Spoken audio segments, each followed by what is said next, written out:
Na parábola do filho pródigo, existem algumas informações extremamente importantes para as nossas vidas e a gente só tem essas informações através da revelação de Deus. E eu quero compartilhar isso com vocês. Bora lá.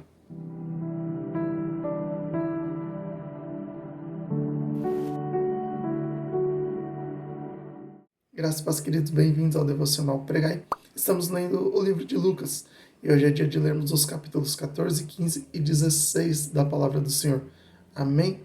E eu vou fazer a leitura aqui de Lucas no seu capítulo 15, do versículo 11 até o versículo 32, que é a parábola do filho pródigo. E depois vou trazer a explicação, em nome de Jesus. A palavra do Senhor diz assim: Jesus continuou: um homem tinha 2 filhos. O mais jovem disse ao pai: quero a minha parte da herança, e o pai dividiu seus bens entre os filhos. Alguns dias depois, o filho mais jovem arrumou as suas coisas e se mudou para uma terra distante, onde desperdiçou tudo que tinha por viver de forma desregada. Quando seu dinheiro acabou, uma grande fome se espalhou pela terra, e ele começou a passar necessidade. Convenceu um fazendeiro da região a empregá-lo, e esse homem o mandou a seus campos para cuidar dos porcos.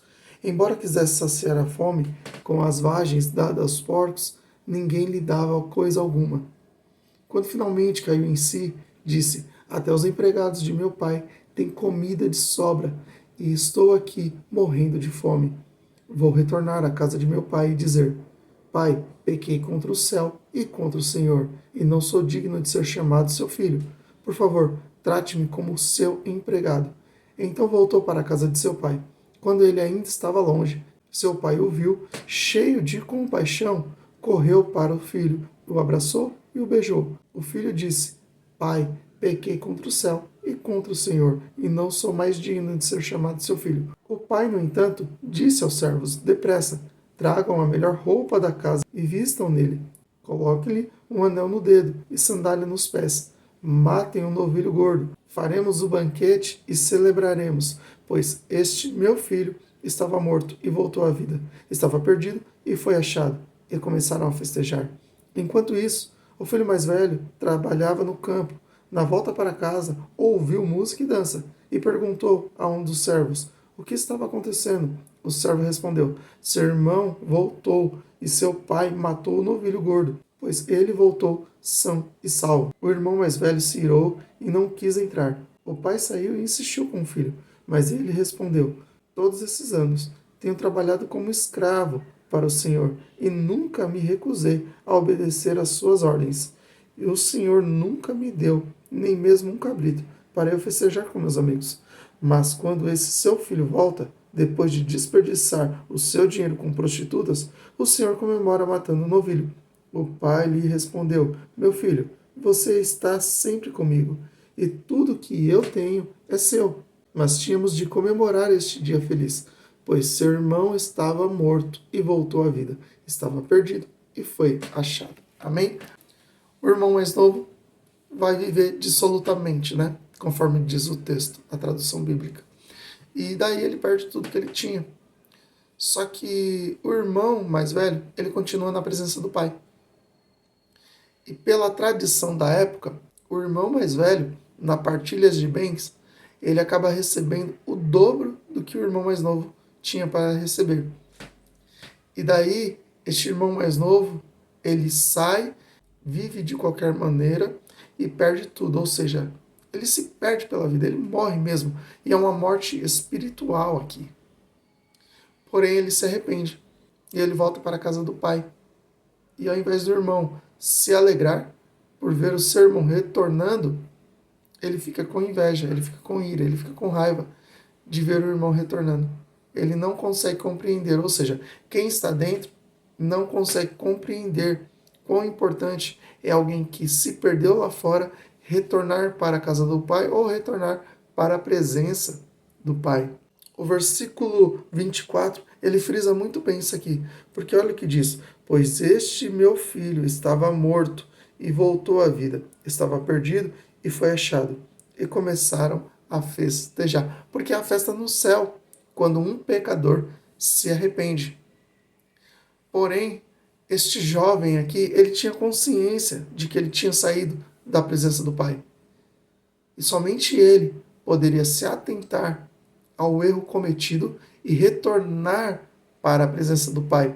Uma coisa é Deus ir buscar, é o Senhor Jesus buscar alguém que se perde e não tenha consciência. Outra coisa é quem tenha consciência de que saiu, ele tem que ter a mesma consciência para retornar e voltar assim para a presença do Senhor. Como que isso fica claro? Quando a gente analisa as duas parábolas anteriores. Na primeira, vai falar da ovelha perdida, que o Senhor deixa as 99 e vai buscar uma ovelha. Ovelha não tem consciência, ele é um animal irracional. Então, quem não tem consciência, o Senhor ainda vai lá e busca. A dracma perdida, né? Ou a moeda, que a mulher ela vai lá, ela acende a sua lamparina, porque no ambiente escuro ninguém encontra nada, então ela acende a sua lamparina para iluminar, ela vai varrendo canto por canto, parte por parte, até achar a sua moeda ou a sua dracma perdida, e daí ela vai festejar com as amigas. Então com o Senhor é da mesma forma. Aquilo que não tem consciência, o próprio Deus ele vai lá e se encarrega de buscar.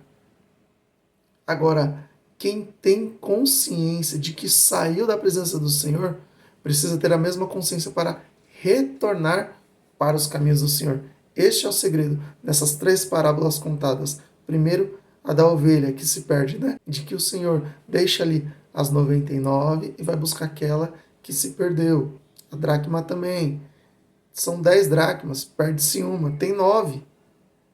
Mas ela se preocupa em achar a que está perdida. Porém, tratando-se do filho pródigo, ele recebeu a herança. Ele foi embora, mas ele mesmo teve que ter a consciência de voltar para os caminhos do Senhor. Me chama muita atenção no capítulo 14, o versículo 33, porque nós temos que nos desprender das coisas desse mundo e seguir o nosso chamado. Ou seja, este é o custo do discipulado. Olha o que diz o texto. Lucas capítulo 14, versículo 33. Da mesma forma, ninguém pode se tornar meu discípulo sem abrir mão de tudo que possui. Precisamos entender que o maior presente nós já temos, que é a presença do Senhor. Amém? Vamos ser conscientes e viver uma vida linda na presença de Deus. Que Deus abençoe sua vida e fique na paz do Senhor Jesus.